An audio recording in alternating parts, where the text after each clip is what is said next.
नमस्कार दोस्तों, मैं हूं चिन्मय गौड़ और आप सभी का हार्दिक स्वागत करता हूं बांसुरी के इस नए लेसन में। और आज हम सीखने वाले हैं मींड। तो आइए बिना टाइम वेस्ट किए लेसन को शुरू कर देते हैं। दोस्तों, अगर आप चाहते हैं कि हमारा साथ यूं ही बना रहे तो जाइए लाल बटन को दबाइए और सब्सक्राइब जरूर करिए। साथ ही में बेल आइकन को प्रेस करें जिससे मेरे वीडियो आप तक सबसे पहले सही समय पर पहुंच जाए। मस्त रहिए और मुस्कुराते रहिए। तो दोस्तों, आज के लेसन में हम 4 बातें सीखने वाले हैं। पहली, मींड क्या होता है। दूसरी, मींड का उपयोग कहाँ किया जाता है, क्यों किया जाता है, कैसे किया जाता है। तीसरी, बांसुरी पर मींड को कैसे बजाया जाता है, इसका सही और सरल तरीका क्या है। चौथी, आपको मींड कैसे बजानी है, कब इसका उपयोग करना है और क्या क्या बातें ध्यान में रखनी है। सबसे पहले मैं जो बोलने वाला हूं उसको ध्यान से सुनना। मींड मींड मींड मींड मींड मींड मींड मींड। समझ में आया। और अगर मैं कहता हूं मी ढ, ये मींड नहीं है। अब मैं आपको समझाना शुरू करता हूं। जब दो स्वरों को बिना जंप किए या बिना काटे, बिना स्टॉप किए बजाया जाता है एक स्लाइड के रूप में, वो अपने आप स्लाइड हो जाती है अगर आप स्टॉप नहीं करोगे। मान लो स्वर है कि सा रे, अगर आप गा रहे हो सा रे, तो यहां पे हम स्टॉप कर रहे हैं, सा के बाद रुक जा रहे हैं, है ना।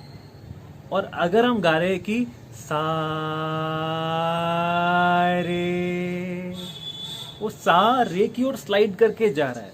जैसे बचपन में हम फिसल पट्टी पे फिसला करते हैं ना, ऐसे करके, वैसे ही ये मीन का कॉन्सेप्ट है कि एक सुर से दूसरे सुर की ओर ट्रांजिशन करना, जाना फिसल के, है ना। वेस्टर्न संगीत में इसको स्लर कहते हैं, ग्लाइड भी कहते हैं, लेकिन स्ट्रेट नोट्स नहीं लगते कि सा प, ये मीन नहीं है।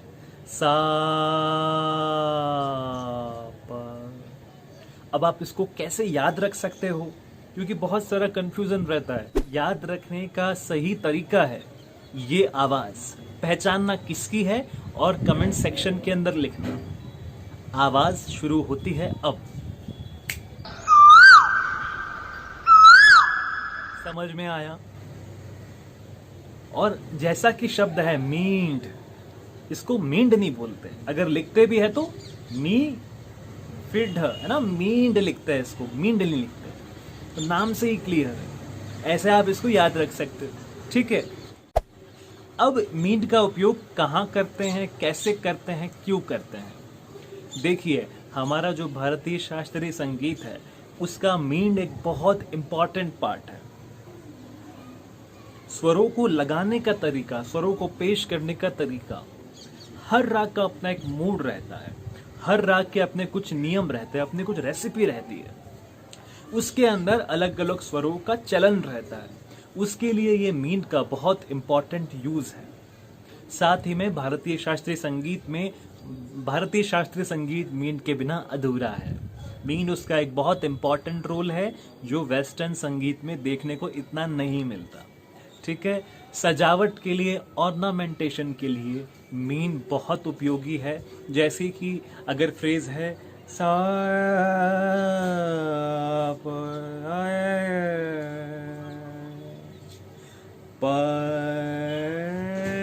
सा,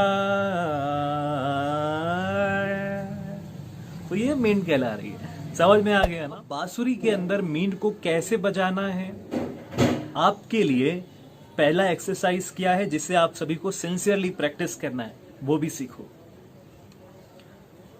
सबसे पहले हम एक एक स्वर की मींड करेंगे। आप जैसे प्ले करते हैं कि सा रे ग म प ध नी सा, इसी फ्रेज को आपको स्लो में प्रैक्टिस करना है और अपनी फिंगर्स को धीरे धीरे उठाना है। कैसे, देखो ध्यान से, ये सा है, ये बैलेंस के लिए रख रखा है मैंने, सा रे, जितना धीरे करोगे उतना क्लियर आवाज निकलेगा। रे ग ग मा प। अब यहाँ पे एक बहुत बड़ा सवाल उठता है कि सर मा प की मींड कैसे करेंगे? उसका जवाब वीडियो के अंत में सिखाऊंगा। प ध ध नी सा सा नी ध ध प माँ का जवाब अंत में सिखाऊंगा। म ग ग रे सा।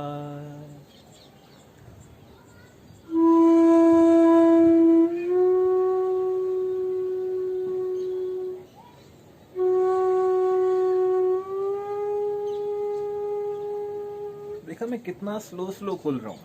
इससे भी स्लो करना, दोनों स्वर का आवाज क्लियर निकलना चाहिए, सुर में बजना चाहिए, इसका ध्यान रखना। तो आपका होमवर्क क्या है? आपको सा रे ग म प ध नि सा सा नि ध प म ग रे सा हर स्वर मीड में प्रैक्टिस करना है। बांसुरी बजाते वक्त क्या क्या बातें ध्यान में रखनी है? उंगलियों को धीरे धीरे खोलना है, झटके से नहीं खोलना। ऐसे नहीं करना कि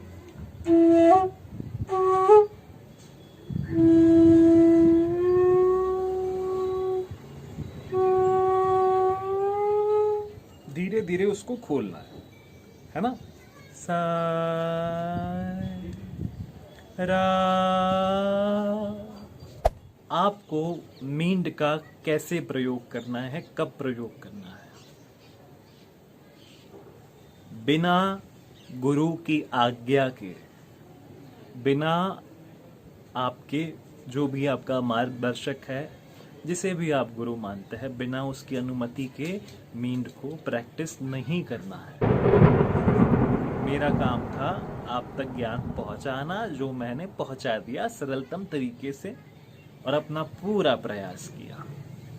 जिसे भी आप अपना संगीत का गुरु मानते हो, उससे अपडेटेड रहो, उनसे पूछते रहो कि आप ये सही प्रैक्टिस कर रहे हो कि नहीं कर रहे हो, इसमें क्या गलती है। बिना गुरु के कोई भी मींड की प्रैक्टिस नहीं करेगा। कोई भी गुरु आपके शहर में उपलब्ध हो, आपके स्कूल में हो, या ऐसा व्यक्ति जो संगीत का जानकार हो, उसको एक्सपीरियंस हो, है ना?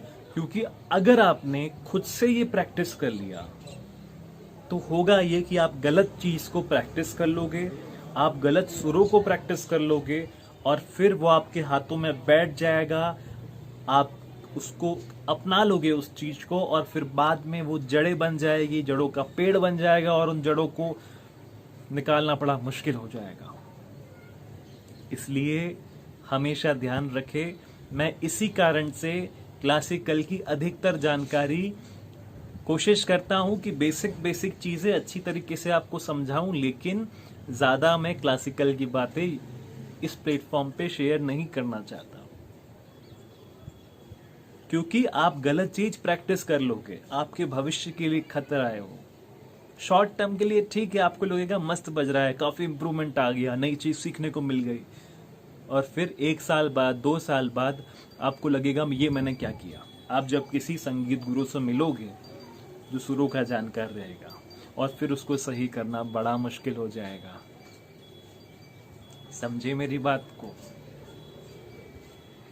अब मैंने जो आपसे वादा किया था उसे निभाने का समय आ गया है कि कैसे माँ और प की मींड आएगी।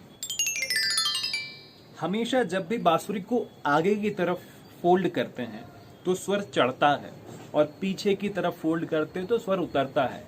मान लो मैंने सा प्ले किया और फ्लूट को आगे फोल्ड किया प्ले करते करते, तो वो सा कोमल रे बन जाएगा।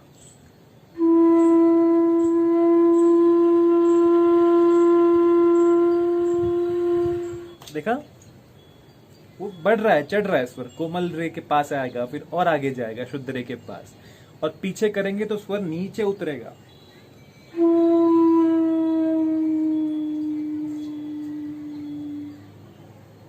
समझे? अब आप जब मां प्ले कर रहे हो तो प के लिए आपको फ्लूट को आगे फोल्ड करना है,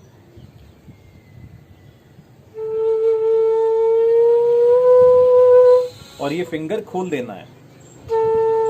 मा प,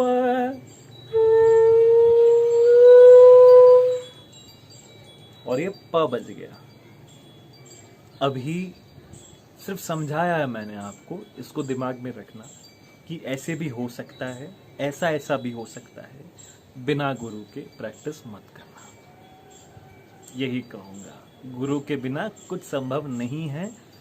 बहुत सारे लोग मुझसे ये प्रश्न पूछते हैं कि सर बिना गुरु के हम संगीत सीख सकते हैं क्या? तो उसका उत्तर है नहीं। भगवान जब स्वयं इस धरती पे आए थे तो उनके भी तो गुरु थे। तो जब स्वयं भगवान के गुरु रहे तो हम और आप तो क्या चीज़ है? गुरु से बड़ा कोई नहीं। यही कहूँगा अंत में, जय गुरुदेव। मस्त रहे, मुस्कुराते रहे। अगले लेसन में हम मींड के प्रकार सीखेंगे। संडे को शाम को 6:30 बजे के आसपास मैं इंस्टाग्राम पे लाइव आऊँगा अपने स्टूडेंट्स की फ्लूट सुनने कुछ समय के लिए। जो मुझे स्टूडेंट अच्छा लगेगा, मेहनती लगेगा और उसको ज़रूरत होगी अगर फ्लूट सीखने की, वो आर्थिक रूप से अच्छा नहीं, तो मैं उसको फ्लूट अपने कोर्स में फ्री में सिखाऊंगा। ठीक है? तो यही कहूँगा, मस्त रहे, मुस्कुराते रहे। जय हिंद और जय भारत।